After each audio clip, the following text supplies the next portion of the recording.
Hello students, good morning. Lesson 3 के बारे में हम पढ़ रहे थे और पिछली वीडियो में हमने न्यू वर्ल्ड की बिगनिंग के बारे में पढ़ा था और उसमें हमने गल्फ वॉर के बारे में पढ़ा था और जो क्लिंटन ईयर्स था उसके बारे में पढ़ा था। अब हमें 9/11 and the global war on terror इसके बारे में पढ़ेंगे। तो सबसे पहले तो फर्स्ट पॉइंट जो आता है, on 11 September 2001 19 hijackers took control of for American commercial aircraft shortly after takeoff and flew them into important buildings in the US। क्या हुआ था 11 सितंबर 2001 के दिन क्या हुआ था कि 19 हाईजैकर्स ने अमेरिकन जो कमर्शियल एयरक्राफ्ट थे उनको अपने कब्जे में ले लिया था और उनको टेक ऑफ होने के बाद उनको अपने कब्जे में ले लिया था और उनको जो यूएस की इंपॉर्टेंट बिल्डिंग्स थी उन पर गिराया था। तो जो फर्स्ट एयरलाइन क्रैश हुआ था वो हुआ था north towers of world trade centre. ये अमेरिका की जो बिल्डिंग्स थी उनमें से एक थी वर्ल्ड ट्रेड सेंटर जो न्यूयॉर्क में थी। तो पहला जो एयरक्राफ्ट था वो डिस्ट्रॉय किया गया था, क्रैश किया गया था नॉर्थ टावर पर, और जो सेकंड जो एयरक्राफ्ट था वह साउथ टावर पर ही गिराया गया था। वो भी वर्ल्ड ट्रेड सेंटर की जो बिल्डिंग थी उस पर गिराया गया था न्यूयॉर्क में। फिर आता है थर्ड एयरक्राफ्ट। थर्ड एयरक्राफ्ट जो है ये पेंटागन बिल्डिंग में गिराया गया था जो वर्जीनिया में है, और ये पेंटागन बिल्डिंग जो है ये यूएससी डिफेंस डिपार्टमेंट की एक बिल्डिंग है। वहां पर ये थर्ड एयरक्राफ्ट जो था वो गिराया गया था या क्रैश किया गया था। फिर आता है fifth point, the fourth aircraft. जो फोर्थ एयरक्राफ्ट था उसको capital building of US Congress की, तो जैसे यूएस में क्या है कि दो पार्टियां हैं, वो कौन कौन सी, एक तो कांग्रेस और एक रिपब्लिक पार्टी। तो रिपब्लिकन पार्टी और कांग्रेस से दो ये अमेरिकन पार्टी हैं पार्टीज, और इसमें क्या है कि जो यूएस कांग्रेस है उसकी जो कैपिटल बिल्डिंग थी उस पर ये फोर्थ एयरक्राफ्ट जो था वो गिराया गया था, और वहां पर जो बिल्डिंग थी उसमें क्या हुआ था, वो पेंसिल्वेनिया में जो खेत थे वहां पर आकर के वो गिरी थी। इसके बाद है इट इज कॉल्ड 9/11। इसको 9/11 भी कहा जाता है। 9/11 मतलब इसको 9/11 मतलब क्या है कि 11 सितंबर का जो हमला है उसके रूप में देखा जाता है। इसके बाद है the attacks killed nearly 3000 person. इसमें लगभग 3000 आदमी जो थे वो मारे गए थे। George W Bush of the Republican party, जैसा कि मैंने बताया था कांग्रेस और रिपब्लिकन पार्टी दो पार्टियां जो हैं वो यूएस में हैं।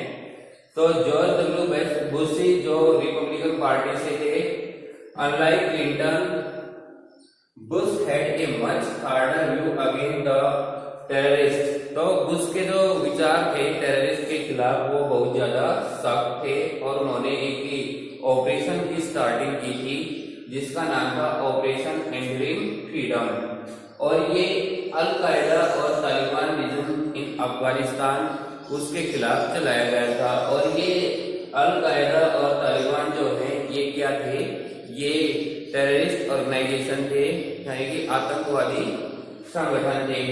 उसके बाद है US forces made arrest. US forces जो थी वो अरेस्ट कर लेती थी all over the world without the knowledge of the government की नॉलेज के बगैर भी अरेस्ट कर लेती थी लोगों को, और उनको अरेस्ट करके उनको भेज दिया जाता था कहां पर, एक सीक्रेट प्रिजन थी ग्वांटानामो बे में जो क्यूबा में थी, वहां पर उनको भेज दिया जाता था, कैद करके रखा जाता था।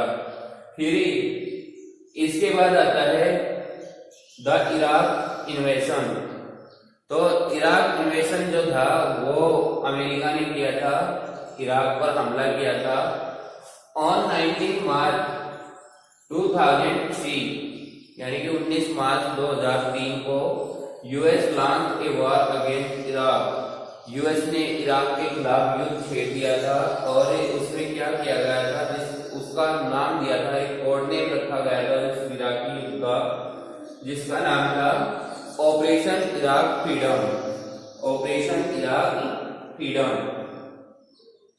इसके बाद it is joined bye 40 other countries. इस युद्ध में 40 अदर कंट्रीज भी शामिल हुए थे जो यूएस की लीडरशिप के नीचे थे और उन्होंने इराक के खिलाफ युद्ध लड़ा था। और उनका जो मेन टारगेट था, एम था, वो था इराक को रोकना वेपन्स ऑफ मास डिस्ट्रक्शन के लिए, यानी कि जो बहुत ज्यादा डिस्ट्रक्शन करते हैं उन हथियारों को बनाने से रोकना था। Since no evidence of a WMD was there. WMD means weapons of a mass destruction. तो वहां पर मास डिस्ट्रक्शन वाले जो वेपन्स बनने थे उनका कोई भी एविडेंस नहीं हाथ लगा था। तो the main objective of this इन्वेशन, तो बाद में ये माना गया था कि भाई जो स्टार्टिंग की गई थी कि युद्ध जो है वो इसलिए किया जा रहा है क्योंकि इराक जो है बहुत खतरनाक हथियार जो है उनको डेवलप कर रहा है, उनको बनाने जा रहा है।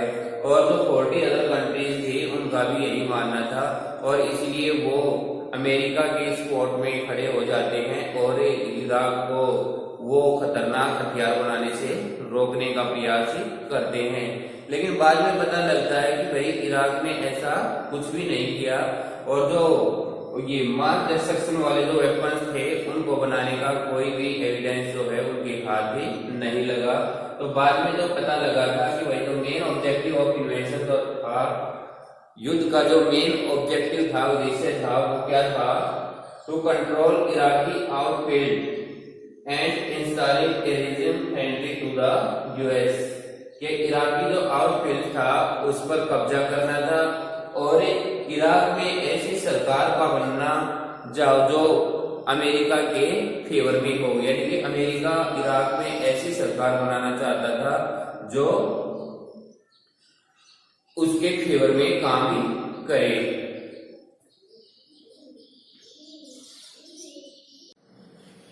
नेक्स्ट पॉइंट है फिफ्थ पॉइंट जो है, US have not been able to pacify Iraq.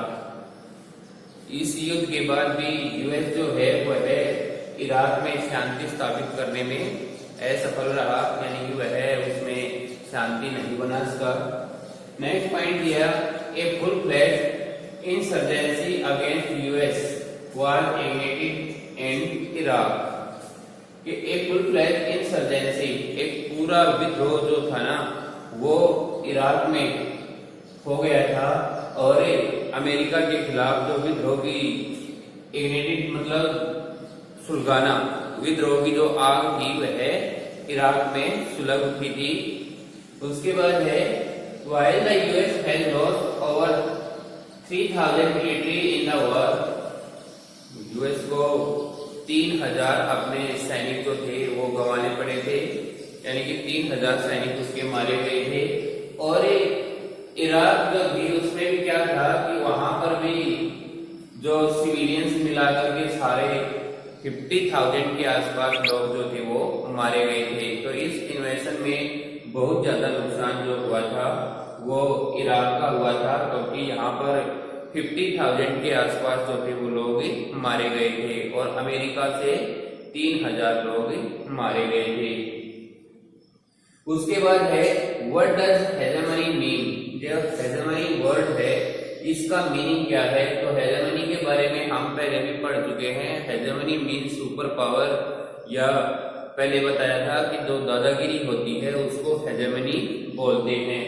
तो the word hegemony implies the dominance of A one state mean world power. Hegemony का मतलब ये है कि एक ही स्टेट का राज हो, यानी कि एक स्टेट वर्ल्ड में सुपर पावर के रूप में सामने आया हो, वो हेजेमनी बोला जाता है। और इसको हम in the form of military dominance के रूप में ले सकते हैं। इकोनॉमिक पावर हो, पॉलिटिकल क्लाउड हो, राजनीतिक प्रभाव जो होता है, एंड कल्चरल सुपीरियरिटी, यानी कि हर तरीके से कोई देश जो है वो सुपीरियर हो, तो उसी के लिए हम हेजेमनी वर्ड यूज करते हैं। उसके बाद है hegemony as hard power. Hegemony जो है वो हार्ड पावर होती है। तो the word hegemony was originally used to denote the preponderant position of Athens part of the ancient Greece and now used by USA. क्या होता है कि जो एंशिएंट ग्रीस था उसके कई सारे पार्ट्स बने हुए थे, तो उन पार्ट्स में जो सबसे ये प्रभावशाली जो था, प्रीडोमिनेंट जो पार्ट था वो था एथेंस। तो उसके लिए वर्ड हेजेमनी यूज किया जाता था, यानी कि ग्रीस के जितने पार्ट्स थे उनमें से जो हेजेमनी था वो एथेंस पार्ट को माना जाता था, और वहीं से अब अमेरिका के लिए भी ये वर्ड यूज किया गया था वर्ल्ड हेजेमनी के रूप में। नेक्स्ट जो पॉइंट दिया गया है वो दिया गया है US military power is so strong that can reach any point on the planet accurately and can destroy enemy's area while its own forces are centered to the maximum extent। क्या होता है कि जो यूएस मिलिट्री पावर थी वो बहुत ज्यादा strong थी, और वह वर्ल्ड के किसी भी हिस्से में जाकर के अटैक कर सकती थी, भले ही वह उस एरिया से काफी दूर क्यों ना हो, वह दूर से भी वहां बहुत ज्यादा नुकसान कर सकती थी। यानी कि जो यूएस मिलिट्री थी उसके पास से बहुत अच्छी टेक्नोलॉजी थी और बहुत अच्छे हथियार थे, और वो बड़ी दूर से ही वहां पर बहुत ज्यादा नुकसान कर सकते थे जो भी देश उनके खिलाफ भी लड़ने वाला होता है। नेक्स्ट पॉइंट जो है, the US today spends more on its military capabilities than the next 12 powers combined. इसमें क्या है कि जो अमेरिका के बाद वर्ल्ड के जो 12 पावर्स और भी हैं, यानी कि अमेरिका से नीचे जो 12 देश और दूसरे हैं, वो भी सारे इतना पैसा खर्च नहीं करते अपनी मिलिट्री पर जितना अमेरिका जो है वो स्पेंड करता है। यानी कि अपनी मिलिट्री कैपेबिलिटी को बढ़ाने के लिए यूएस जो है उन 12 देशों से बहुत ज्यादा पैसा जो है वो इन्वेस्ट करता है अपनी आर्मी पर। उसके बाद है a large amount of the pentagon budget goes into military research and development and technology. तो पेंटागन बजट का अधिकतर जो पैसा है या अधिकतर जो अमाउंट है वो कहां पर लगाई जाती है, मिलिट्री रिसर्च और टेक्नोलॉजी से रिलेटेड जो काम थे उन पर वो लगाते थे। यानी कि बहुत ज्यादा पैसा जो है अमेरिका अपनी मिलिट्री पर लगाता है। उसके बाद है quality of the weapons much higher than rest of the world. World में जितने भी देश हैं उनसे बहुत ज्यादा अच्छी क्वालिटी के जो वेपन्स हैं वो अमेरिका में बनाए गए हैं, यानी कि उनकी जो क्वालिटी है वेपन्स की वो बहुत ज्यादा अच्छी है दूसरे देशों की बजाय। अब है US have highest economic power of the world. US जो है वो हाईएस्ट इकोनॉमिक पावर भी मानी जाती है वर्ल्ड की। और नेक्स्ट है यूएस हैव वीटो पावर। सबसे बड़ी बात यही है कि यूएस के पास वीटो पावर भी है, और वर्ल्ड में जितने भी देश हैं और यूएनए से जुड़े हुए हैं उसमें 5 कंट्रीज ही ऐसे हैं जिनके पास वीटो पावर है, और अपने इंडिया के पास वीटो पावर अभी तक नहीं है। तो अमेरिका के पास वीटो पावर भी है। वीटो पावर के बारे में हम डिटेल से नेक्स्ट लेसन में पढ़ेंगे, आगे जो लेसन आएंगे उन्हीं में पढ़ेंगे। तो आज इतना ही पढ़ेंगे, अगला जो पार्ट पढ़ेंगे वो नेक्स्ट वीडियो में पढ़ेंगे। लेसन का जो जितना भी पार्ट्स रहता है उस नेक्स्ट वीडियो में उसको कंप्लीट करेंगे। Thank you.